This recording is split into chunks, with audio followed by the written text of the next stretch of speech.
Olá, pessoal. Vamos dar início a mais um capítulo do nosso curso de Física Básica, ainda dentro da cinemática, mas agora vamos passar ao estudo dos movimentos em duas dimensões, chamado movimento bidimensional, também conhecido e referido na literatura como estudo do movimento de projéteis. Por que movimento de projéteis?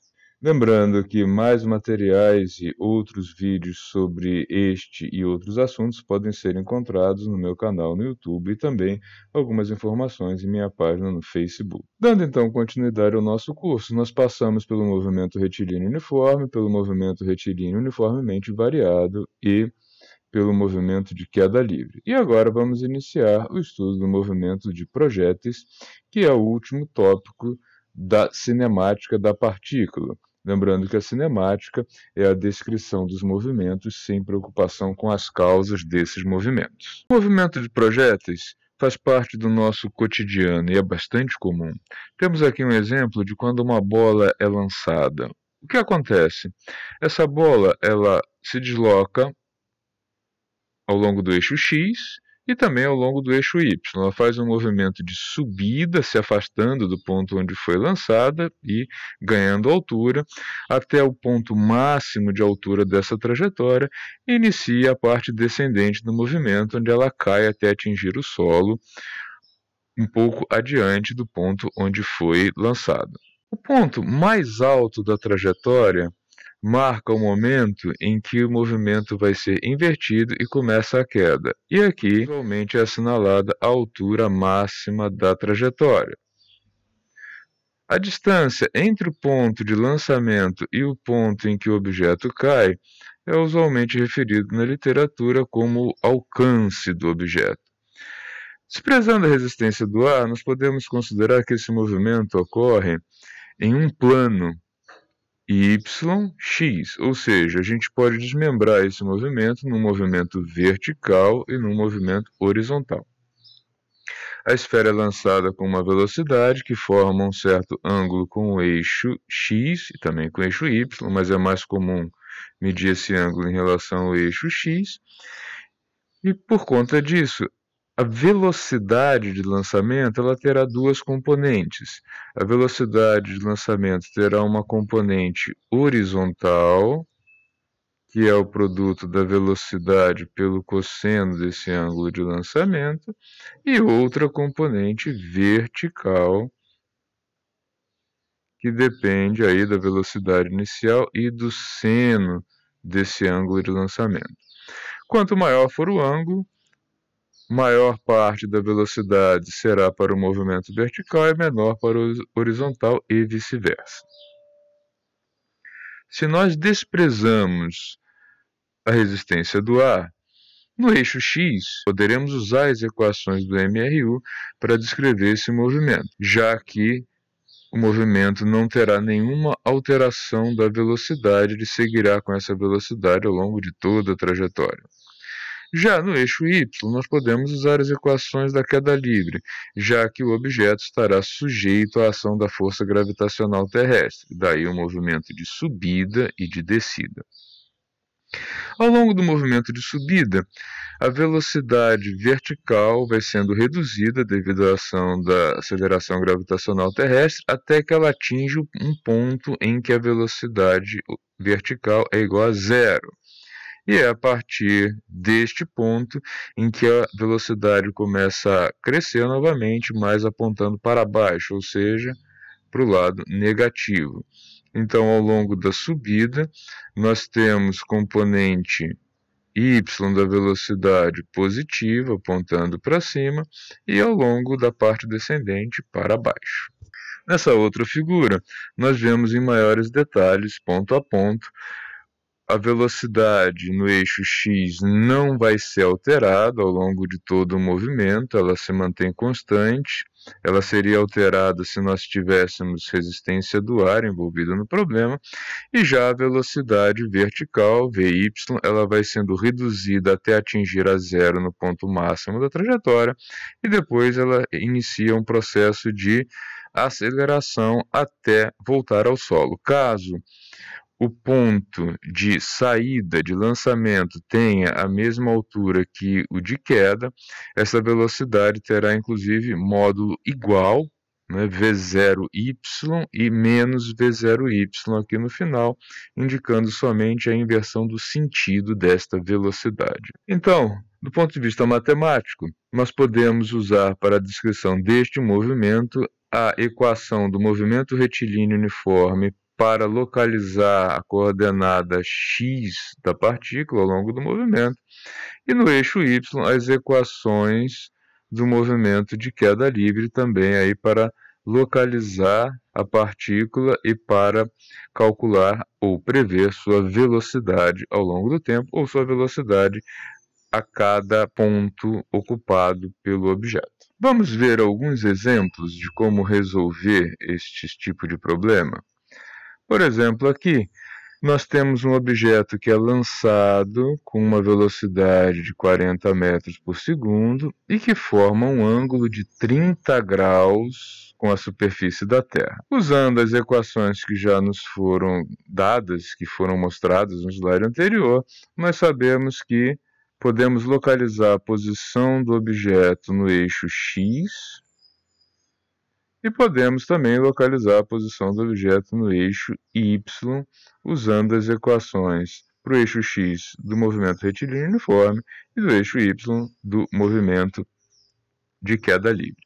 Nós estamos desprezando a resistência do ar e considerando a aceleração gravitacional terrestre como 10 metros por segundo ao quadrado. Podemos calcular, nesse exemplo, a altura máxima alcançada pelo objeto, o tempo de voo e também o alcance do objeto. Como será feito isso? Os dados, então, do problema são velocidade inicial 40 metros por segundo, ângulo de lançamento em relação ao eixo x 30 graus e gravidade aproximadamente, arredondada aí para 10 metros por segundo ao quadrado. Como é que nós podemos calcular, então, letra A, a altura máxima que o objeto vai alcançar ao longo dessa trajetória? A altura máxima está intrinsecamente associada ao ponto em que a velocidade y atinge o valor zero, ou seja, quando o objeto para de subir ao longo aí da trajetória. Ponto máximo, h, está associado a momento em que a velocidade y atinge zero. Nós podemos, então, utilizar a equação de Torricelli, Vy igual a V0y ao quadrado, menos 2 vezes gravidade, posição menos posição inicial, para obter o valor da altura máxima. Por quê? Quando o objeto atingir a velocidade zero, no eixo y, ele que partiu com uma velocidade de 40 seno de 30 graus, bem aqui ao quadrado, puxado pela Terra com uma aceleração de 10 metros por segundo ao quadrado para baixo, a velocidade zero está associada ao ponto máximo da trajetória e o objeto partiu da altura zero. Lembrando que seno de 30 graus é igual a 1/2. Nós temos aqui, então, que zero é igual a 20 ao quadrado menos 20 vezes h. Logo, 20 vezes h é igual a 20 ao quadrado, ou seja, a altura máxima da trajetória vai ser igual a 20 ao quadrado dividido por 20, portanto, h igual a 20 metros. Esta é a altura máxima atingida pela trajetória deste objeto. O item B nos pede o tempo de voo do movimento. Para obter o tempo de voo do movimento, eu vou utilizar a equação que me dá a coordenada y do objeto em função do tempo. Por que isso? O tempo de voo se refere ao instante de tempo em que o objeto retorna ao ponto zero, ou seja, o objeto saiu da posição y igual a zero, subiu, atingiu o máximo e volta ao zero. Quando o objeto atingir a posição zero, ele que partiu do zero, com uma velocidade de 40 seno de 30 graus, o objeto terá alcançado aí o tempo de voo. Lembrando que seno de 30 graus é igual a meio, temos aqui então que zero é igual a 20 vezes o tempo de voo, menos 5 tempo de voo ao quadrado. Essa equação tem duas soluções, uma delas é TV igual a zero, que não nos interessa, ela é apenas o tempo inicial do movimento, são os dois momentos em que a coordenada y fica igual a zero nesse movimento, é no lançamento e no final do movimento, e o nosso objetivo aqui é o final. Então nós temos que 5 vezes tempo de voo ao quadrado é igual a 20 vezes o tempo de voo, desprezando a solução TV igual a zero, nós podemos dizer que o tempo de voo é igual a 20 dividido por 5, ou seja, o tempo de voo deste movimento será de 4 segundos.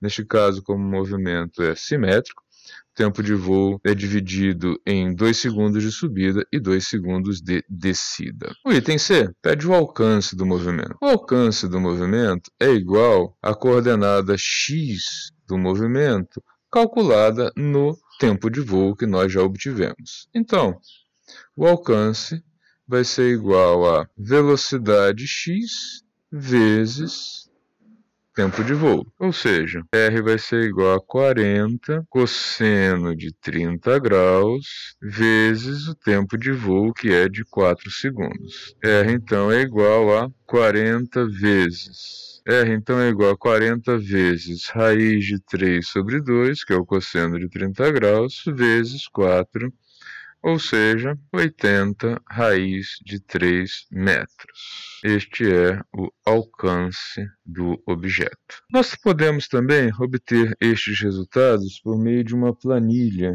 E com essa planilha, nós podemos comparar os movimentos, no exemplo 2 e 3. Então, se o objeto é lançado com uma velocidade de 40 metros por segundo, formando um ângulo de 30 graus com o eixo x, ele vai atingir, portanto,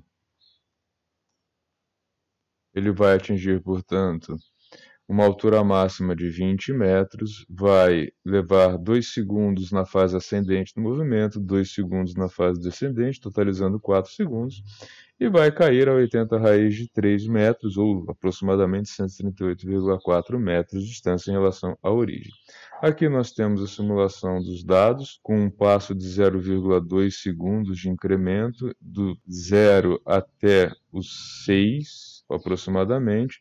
Nós podemos alterar esse passo para termos todo o movimento englobado. O passo pode ser mudado aqui nessa planilha. Então, nós observamos aqui que no gráfico da posição y em função da posição x, que é desenho, né, da trajetória, o objeto sai do ponto zero, atinge o ponto mais alto da trajetória, que é de 20 metros, quando ele estiver a aproximadamente 70 metros de distância aí do ponto de lançamento, e vai cair a aproximadamente 140 km, um pouco menos, né, 138,4. A posição y do objeto sai de zero, atinge o máximo e, após 4 segundos, ele retorna à posição zero. Em termos de posição x, o objeto tem uma crescente linear até atingir o alcance onde o objeto vai permanecer.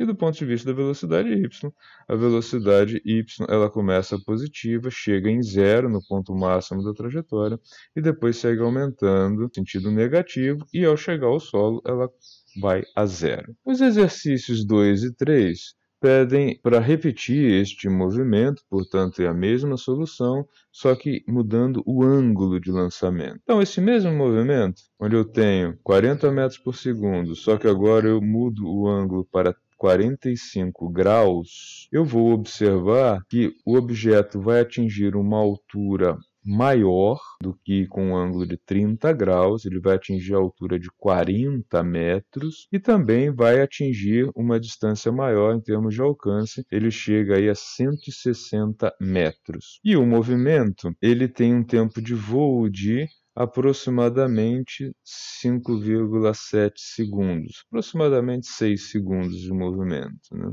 Ele vai gastar mais tempo, vai subir mais alto e vai chegar a um ponto mais distante do que com a mesma velocidade, mais um ângulo de 30 graus. E com um ângulo de 60 graus, mantendo aí a mesma velocidade inicial, o objeto vai atingir uma altura maior do que com 30 e com 45 graus, porém vai chegar ao mesmo ponto que chegaria nos mesmos 138,4 metros em termos de alcance. Então, comparando, o maior alcance ocorre para 45 graus, o menor tempo de voo ocorre para 30 graus e o alcance para 30 e 60 graus são iguais. A diferença é que com 60 graus o objeto atinge uma altura que é o triplo, né? Ele atinge 60 metros